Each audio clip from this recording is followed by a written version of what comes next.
Hello everyone. तो मैं एक ट्रेनी हूँ पशु रोग ट्रेनिंग सेंटर में। प्रेजेंटली मेरी ट्रेनिंग चल रही है पशुधन प्रसार अधिकारी की। तो जैसे कि अब नई वैकेंसी आई है साइंस की पशुधन प्रसार अधिकारी की, तो उसके बारे में मैं कुछ डिटेल में आप लोगों को बताना चाहूंगी। जो जो आपकी क्वेरी है, कुछ क्वेश्चंस मैं इसमें कवर करूंगी। जैसे कि क्या है पशुधन प्रसार अधिकारी।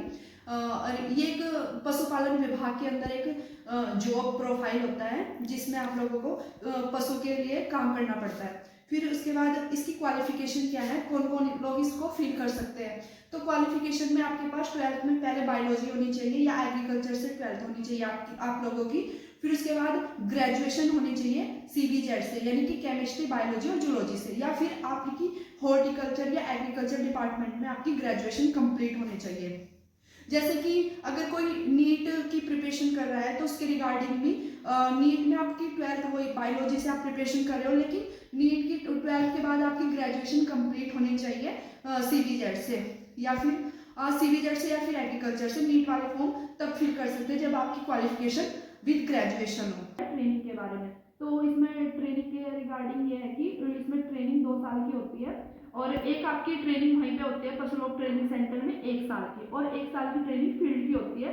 और उसमें आप लोग अपने घर पर जाकर अपने एरिया के हॉस्पिटल चूज कर सकते हो। और इसमें 3 हॉस्पिटल में आपको ट्रेनिंग करनी पड़ती है, और इसमें 4 मंथ में एक हॉस्पिटल में ट्रेनिंग करते हैं, फिर उसके बाद चेंज हो जाता है। और ये हॉस्पिटल की जो चूजिंग होती है वो आप पे डिपेंड करता है कि आपके कितने नियर बाई और आप कितने कंफर्टेबल हो। तो इसमें आपका इतना प्रॉब्लम नहीं होती आपको चूज करने में, ठीक है। और ये गवर्नमेंट आपकी मर्जी से ही चूज करवाती है फील्ड में, ठीक है। तो इसमें नेक्स्ट क्वेश्चन आता है कट ऑफ। तो ये सबसे ज्यादा जरूरी होता है जानना। तो इसमें कट ऑफ जनरल की मेल की जाती है 59, फीमेल की जो कट ऑफ होती है वो 60, मतलब लास्ट ईयर जो गई थी वो 56.75 गई थी। मेल OBC की 56.5, फीमेल OBC 55.25, और मेल SC की 53.25, female SC 52.75, male ST 41.25, female ST 39.75। तो ये सब कट ऑफ थी जो कैटेगरी वाइज थी। लेकिन मेरी कट ऑफ जो फीमेल OBC की थी वो सेकंड रैंक थी, मेरी जो रैंक थी। और वैसे मेरी जनरल रैंक थी, जो मुझे जनरल सीट मिली थी, तो मेरी जनरल रैंक थी 23, और फीमेल OBC में सेकंड रैंक थी, और मेरे मार्क्स थे 61.25। अगर हम कट ऑफ की बात कर रहे थे, तो कट ऑफ जो होता है वो पेपर पे ही डिपेंड करते हैं जनरली, कि कैसा पेपर आया है, किस साल कैसा पेपर आया, और सिलेबस पे भी डिपेंड करती है, क्योंकि सिलेबस भी हर बार चेंज हो जाता है। लास्ट ईयर से लास्ट ईयर भी सिलेबस चेंज होता है, उसमें एग्रीकल्चर आया था।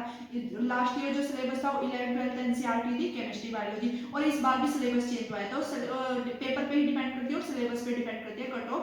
बाकी जो पशुधन प्रसार अधिकारी के हम लेवल की बात करते हैं, तो इसका लेवल 6 होता है पशुधन प्रसार अधिकारी का, और इसकी जो बेसिक पे होती है वो 35,400 से स्टार्ट होती है, और एड ऑन होकर 60,000 के आसपास आती है। तो और इसमें टोटल 108 पद है जो इसकी वैकेंसी आई है, और इसमें कुछ और अलग पद भी दिए गए हैं, क्योंकि साइंस की टोटल वैकेंसी 160 इन्होंने नोटिफिकेशन में निकाले, लेकिन लास्ट ईयर जो हुआ था वो नोटिफिकेशन पशुधन प्रसार अधिकारी का अलग आया था। लेकिन इसमें इस बार कई सारे पद दिए गए जिनमें अलग अलग पोस्ट खाली है, और इसमें वन दरोगा भी है। वन दरोगा की जो क्वालिफिकेशन है वो 12th बेस है, और इसका जो लेवल है वो लेवल 5 का आता है। इसमें और कुछ भी खाली पद है, जैसे कि सहायक कृषि अधिकारी की भी इसी के अंदर वैकेंसी आई है, साइंस, क्योंकि साइंस की वैकेंसी एक साथ दी गई है। वरिष्ठ दुग्ध निरीक्षक, प्रयोगशाला सहायक, मशरूम पर्यवेक्षक, प्रयोगशाला सहायक, और उद्यान विज्ञान में, वनस्पति विज्ञान में, ये सब इसकी अंदर वैकेंसी एड ऑन की गई है। लेकिन इसमें सबसे ज्यादा जो पद है वो पशुधन प्रसार अधिकारी के, और उसके बाद वन दरोगा के पद है, जो एक साइंस बेस की वैकेंसी है। सिलेबस में हम बाद में, फिलहाल तो इसमें जो सिलेबस में वो आपको साइंस ही कवर करनी है। 10th की साइंस है, केमिस्ट्री, फिजिक्स, बायोलॉजी, और बाकी जो सिलेबस डिटेल है वो मैं नेक्स्ट वीडियो में डिटेल में बताऊंगी। तो जैसे कि आपको पढ़ने की क्वेरी होगी कि कैसे और कहाँ से पढ़ना है, तो इसमें बेसिकली NCERT कवर करनी है 10th की, जो सिलेबस इस बार आया है। पिछली बार तो जो सिलेबस था वो 12th 11 और 12th की NCERT थी, केमिस्ट्री, बायोलॉजी। तो इस बार थोड़ा चेंज हुआ है सिलेबस में, 10th बेस आई है साइंस, जो कि आप इजिली कवर कर लोगे 2 मंथ्स के अंदर।